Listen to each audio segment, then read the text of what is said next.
What do CEOs need to know about sales these days? A lot. Outdated sales strategies and tactics plague most companies today. Listen to what innovative CEOs and experts have to say about how to change all that with Sales Talk for CEOs. Welcome to Sales Talk for CEOs. This is our expert series today. And my guest is pretty amazing. I think you're really going to enjoy our conversation today. He's a veteran. Thank you for your service. And an entrepreneur. He's founded 14 companies. And as a podcaster, he has over 850 episodes. I just got to 100 a couple episodes ago. So 850 is pretty impressive to me. And so he's talked to some amazing people. So we'll give you that information in the show notes. But Matt Brown dedicates his life to helping CEOs to foster positive change. He's very interested in influence. And in fact, he's written a couple of books on it, which we'll share with you as well.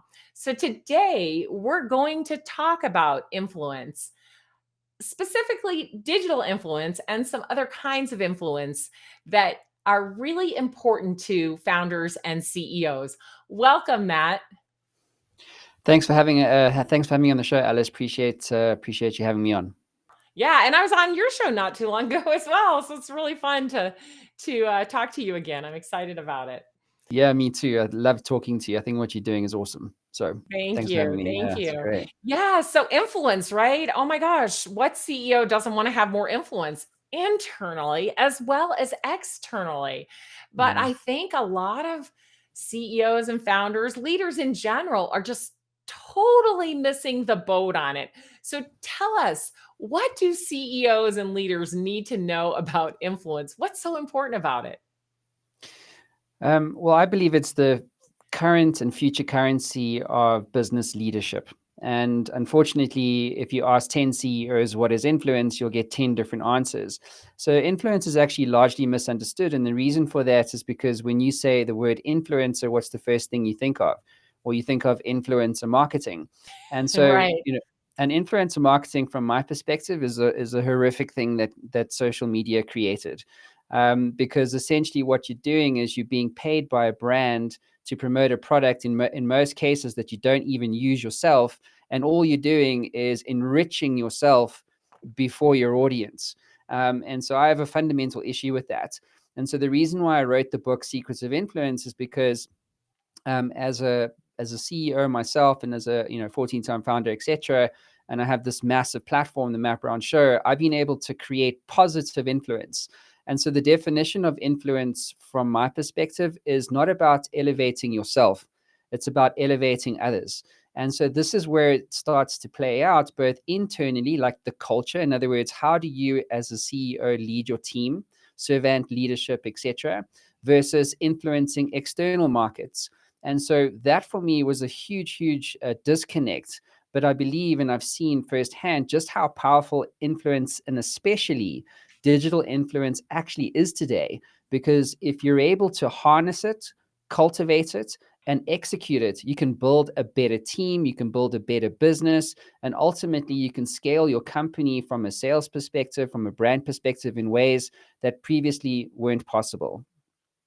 Yeah, I absolutely agree with you. And all the CEOs that I work with and talk with on this show, I am always talking about what they can do to build their influence.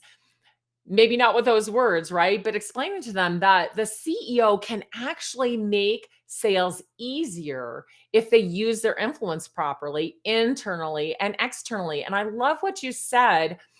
It's not about me when I'm being, when I'm providing influence or I'm being an influencer, not in the bad way, but it's not about me. My influence should help others always. Yes, it should. And yeah, and I think there's nothing wrong with making money and making a difference at the same time. Do you see? But I think it's the way that influence is yielded that is really where the difference is. So if you think about like who today and in the past, who have the greatest influences been?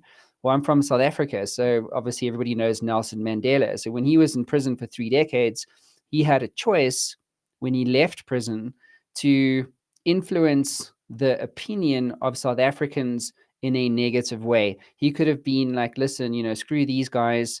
They put me in prison for no reason. It was apartheid, blah, blah. But he didn't do that. He chose to use his experience to lift South Africa up as a population. And he primarily used sports as a way to do that with the Springboks and the rugby team in South Africa. And now we're the most successful, rugby World Cup team in the world. And so that choice by Nelson Mandela to elevate others up in an ethically responsible way is what made him Nelson Mandela. So ethics is a very big thing, because if you think about influence, it's really positive influence and negative influence. So let me talk quickly about negative influence. Logan Paul launched Prime, his bottle, his drink in Europe, and I forget his partner's name at the moment. But what they basically did was they had this event and there were people there, and they gave them all these Prime bottles. And then they said to him or to them, we want you to throw these bottles back at us. Make sure, obviously, that they're not full because you might hurt us. But I want you to throw all these bottles on the count of 3 at us on stage, and we're going to record it. And so that's exactly what they did. And so what you saw on social media was this perception, and influence is really about understanding perception. But the perception was that they had a failed launch event for Prime, okay, because people were pissed off. They said something wrong, and they now got hurled with all these bottles. But what actually happened was this video got picked up by mainstream media and it went viral. So as a brand story, do you think that that was the ethically correct use of influence to drive sales? I don't think that is something that I would do, right? Because it's not authentic, but yet it works. And this is why I'm saying that's influencer marketing, right? It's about creating the perception that something happened, but yet it's not real. And it's And not right. It's negative. yeah. I mean, that doesn't help anyone because again, the perception, right? So, and I think that's so important to understand what the perception actually is. Now, maybe they didn't mean to have a negative perception, but it sort of Mm. looks like they did. Yeah, but then the reveal happens, like, well, we faked the whole thing. So what does that create? Does that create more trust, more reputation, more credibility? No. Not really. Yeah. So we definitely want to have a positive influence, and we want that influence to lift others up and to help others. So what do CEOs need to know and leaders need to know about their own influence and how to sort of wield that? Hmm. So this is where the idea of digital influence really comes to the table. So I speak every day to CEOs, interview them, podcasts, all that kind of stuff. And what I often talk about is when you see an ad for someone, or maybe you send an email, or you receive an email from a salesperson that's trying to sell you something. Everyone's trying to sell you something these days, it seems, especially in the sales space. And so what's the first thing that you do? Well, if you get an email from Matt Brown or from Alice Hyman, well, you Google Alice Hyman, you Google Matt Brown, you Google Greg George, whoever that person is, because you want to understand, well, who exactly is this person? Is this person credible? And so if you Google Matt Brown or the Matt Brown Show, you'll find a plethora of what I call credibility signals. You will see a YouTube channel with over 700 videos. You'll see podcast RSS feeds. You'll see 3 best-selling books. You'll see digital PR pieces, etc. So when someone Googles your name, it's important to understand that what they are looking for is credibility signals. So why are they looking for credibility signals? Because they want to know if they can trust you. Because today, that's very hard, especially in this artificial intelligence world that we're now moving into. It's very hard to understand, well, did Matt actually write that email? Did Alice actually do the thing that she said that she can do? And can I trust her? Because what is the bedrock of any sales transaction? It's trust. And so Absolutely. before I'm going to talk to Alice or Matt or Greg George, right, I want to know, is this person credible? Can I trust this person? Because if I can't trust this person, or if I feel like your competitor actually has more credibility than you do, and you're in a hyper competitive market selling a complex transaction or solution, what do you think that prospect's going to do? They're going to choose your competitor over you. And that's why digital influence matters so much today. Yeah, I think those credibility signals are so critical. And in working with the CEOs on their sales strategy, one of the things that we always do, of course, is map the buyer journey, right? How does the buyer come in contact with you? Well, if any human who's trying to make any kind of purchase, but let's stick with business to business because that's, where we both live, right? So I am at my company. My company has said we need this new software. Okay, there's a buying committee. We get together, we talk about it. What Nobody knows what the answer is. So what do we all do? We start asking our friends, what kind of software do you use to solve this problem, right? So if we ask them, they don't know, or they tell us a brand, what's the first thing we do? We go online and start Googling, like you said, right? So now I'm Googling these brands and I'm going to find some other brands, of course, as well. And, if I have zero suggestions, I just start looking at maybe G2 Crowd or someplace, to start to find out what companies can solve my problem. And as soon as I get, a hit, right? So I might get the founder, I might get the company's website. I go immediately there, like you said, to see what is their credibility? Can they do what they say they do? How long have they been in business? Who have they helped? How do they help people, right? I want to Mhm. know all of these things because I'm a human and I make decisions emotionally, right? And so I dig in to find that stuff. But if I go to your website and what I need isn't there, Mhm. or I have to fill out a form to get it. Or if I go to your social media and start looking around and I'm like, there's nothing, I can't find out anything. I can't figure out if I can trust you or not, right? That Mhm. puts you in a precarious situation. And like you said, if the competitors do have that digital footprint, that digital influence, I'm going to go straight to them because it's obvious. Yeah, absolutely. I mean, if you think about it, it's in this way. So you have three competitors selling similar things to the same customer. And they find, let's just say, a book, a best-selling book, ideally, that you've written as the CEO about the customer problem, the future of the industry. You provide evidence, real customer case studies that says, hey, this is how we've done it many, many times before. And you bring that all together into this digital footprint, okay? Mhm. And you can now use that book to influence the decision. So you can say, listen, I know you're evaluating these other two competitors, but we actually wrote the book on the problem that you have. I'd love to send you a copy for free. What do you think that's going to do to the prospect in terms of your ability to influence him or her to buy from you and not the other two competitors? You see, so it doesn't need to be something that's overwhelmingly complex or that's going to be a massive time suck for you. This is something that you can do today, literally in a matter of a week.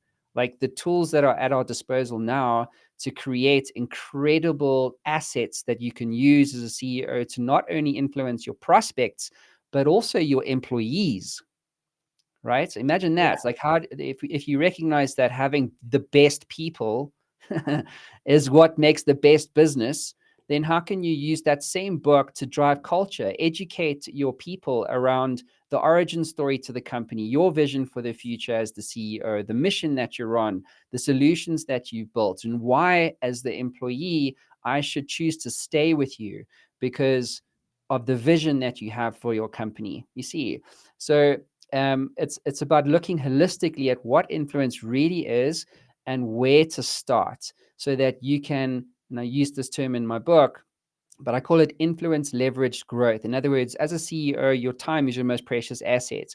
So you focus on the 1x activity that's going to get you 10x the leverage.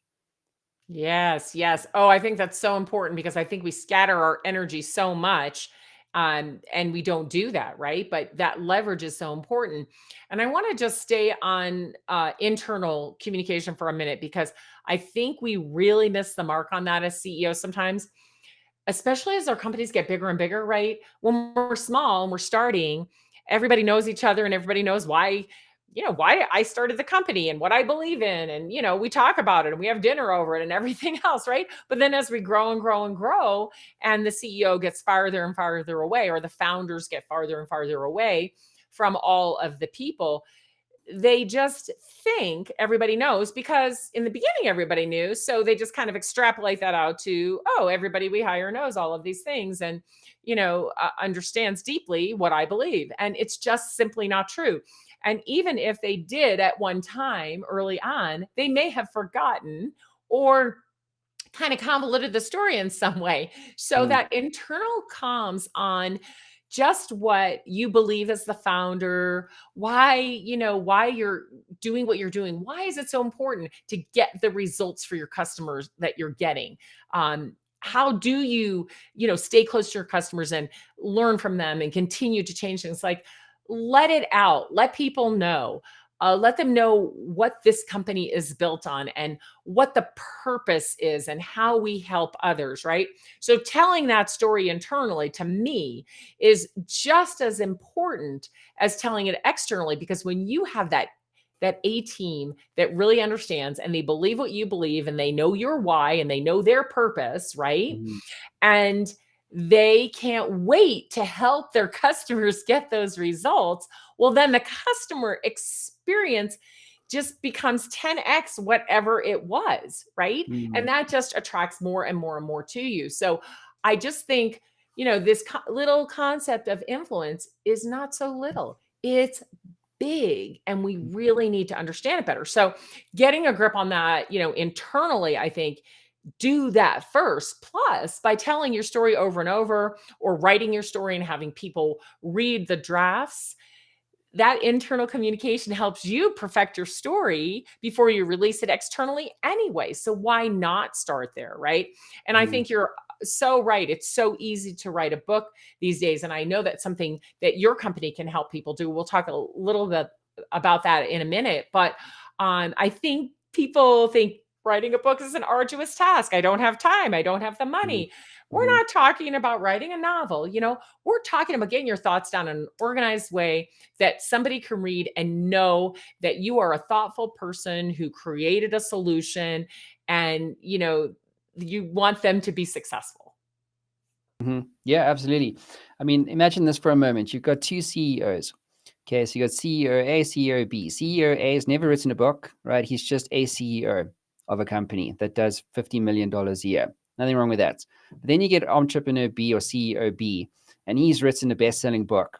And if you imagine the talent war that's going on right now, and you want to hire a super ding dong CTO, and if money wasn't the only factor, and you wanted to influence that CTO, what decision do you think that CTO is most likely to make? Is he going to go work with entrepreneur A, right? Who's, yeah, he's got a big business, but so many of us also have big businesses. Or do you think he's going to work with entrepreneur B, who's a best-selling author, a sought-after speaker, and he's speaking regularly on conference stages and things like that? Where do you think he's most likely to put his time and his decision in terms of his own career, right? And obviously it's the second guy, it's entrepreneur B, and I've seen this play out time and time again. To your point around this whole internal culture thing, oftentimes like the vision and the mission sits on some kind of business plan presentation somewhere, or maybe it's a line on at the bottom of a page somewhere on a website. And so oftentimes, even in the onboarding process, if you're looking to really drive culture, the whole mission and vision of a company starts to become diluted. And people want to work for a cause more than they want to work for a business. And so if you think about what influence really means, especially if you know what type of impact you're trying to have as a business in the world, whether that's helping SaaS companies scale, in your case, Alice, helping sales teams sell more. But if you're clear on what that is, then think about, well, what are you not doing? I mean, another thing that's really frightening for me is that we spend so much time in creating onboarding content for new joiners as CEOs, and that's sitting on like a SharePoint drive somewhere. Do you know what I mean? It's like an internal content platform that most employees don't have the time to consume, right? They just don't. And so if you don't onboard your team in a way that's like really going to get them to digest why they why they have a place on the bus that you're at the head of, then the whole thing falls flat. I mean, the other things that are huge opportunities in what we're doing now for a client like Haiku, for instance, is we're creating custom GPT apps based on the book, all of their onboarding content, all of the thought leadership content that they have on their website, all 350 blog posts, so that an employee can literally, within a matter of seconds, digest years worth of content in a matter of seconds, so that they can really understand what it is that the business is trying to do and the vision that the CEO has for the company. Wow. Yeah, that's so important. And it's interesting because as you were talking, I was thinking, yeah, we spend so much time onboarding new employees and then it's done and we never go back, right? Mhm. But people have been working for you for a long time. Think about how valuable it might be for them to go back through some of that onboarding, and especially the pieces that relate to our customers, the founder story, how we've grown, all the accomplishments we've made. So, using those kinds of tools that you're talking about, where you can make everything so accessible and so quick and easy to learn, Mhm. becomes really, really important, especially as you grow and get so many more people. Well, okay, so we know influence is important now. Hopefully, all the CEOs and all the leaders listening are getting it. Like, oh my gosh, this credibility thing is important, and my digital influence is important, and it does make a difference internally and externally, and it can help me beat out the competitors, right? So, what else can they do? Of course, being online and having a great presence with their websites, and even, gosh, have a video of your founder on your website talking about why they started the company. Why not? Use your social media properly. Hey, you can write a book. It's not that hard, right? Mhm. Today, and it's not even expensive. So those are some things they can do. What else? So oftentimes thought leadership becomes a thing. Like I spoke to a CEO yesterday of a $1 billion company, and he said to him, he was telling me the story. He said, "Yeah, my team wants me to come and wants me to become a business influencer." And he said, "I'm not comfortable with Mm. being called a business influencer, number one. And number two, this whole social media thing for me, I'm actually not that great at it. But we're making strides. We built a studio internally at our business. And so 2024, we really want to do a better job." And so this is the situation of a lot of CEOs, especially of companies at scale, where they haven't done effective thought leadership before, and now they don't know what to do. And so the issue actually is not about, they don't need to know what to say. I mean, these guys have got 4 books in them. They don't have time for one. I've heard that story many times. So it's not about what to say. It's about how to say it.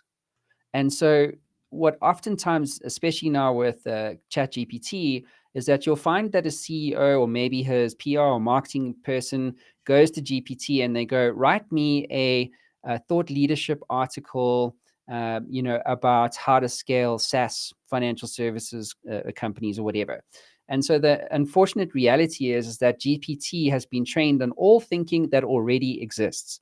So if you think about what a thought leader is, if you're using GPT to create your thought leadership content, then you're pretty much just regurgitating all content or all the thinking that already exists. So, this is what I call the solution trap of thought leadership. So, what is true thought leadership? Well, true thought leadership is where you paint a non obvious, evidence based view on a problem that the customer has that you're trying to influence. It has to be non obvious, because people don't have time to read, "Here's 7 things that I learned because I spent 25 years as a CMO working for Fortune 500 companies." Like, people don't care about that stuff. They care about, well, how can you genuinely help me? And so this idea of evidence is literally critical. So many people approach thought leadership by saying, "Well, I have an opinion on X." And so they talk about their opinion, but we all have opinions. They're like assholes. We all have one. But unfortunately, opinions don't move markets and they don't get you attention. There's 3 things that you need when it comes to thought leadership, effective thought leadership. You need attention, influence, and leverage. Those are the 3 things that you need. And so to get attention, you need to have an original, non-obvious view on something that you've actually solved. So if you don't know how to approach thought leadership, start with this one thing: do something. Like, do something, solve something for yourself as a team, get your team to solve something genuinely that is of value. And then you talk about in your thought leadership how you did that. In other words, how did I build a podcast with 100 country, with an audience in 100 countries around the world in 12 months? Okay, so talk about that. Because if I want to now influence CEOs from a media perspective or from a podcasting perspective, that's what I would talk about. In other words, how did I write a best-selling book in 10 days? Here's how you can do that, Mr. CEO, to help you also scale your influence. Too many people fall into this, well, how to, here's 7 things to how to, blah, blah. But the market doesn't care. And so you have to have evidence. So solve it first, get your evidence, real evidence, and then talk about how you actually did that yourself.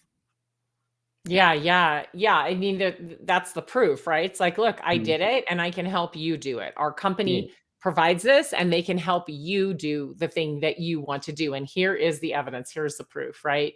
So I Mhm. think that's so important if you're trying to influence people.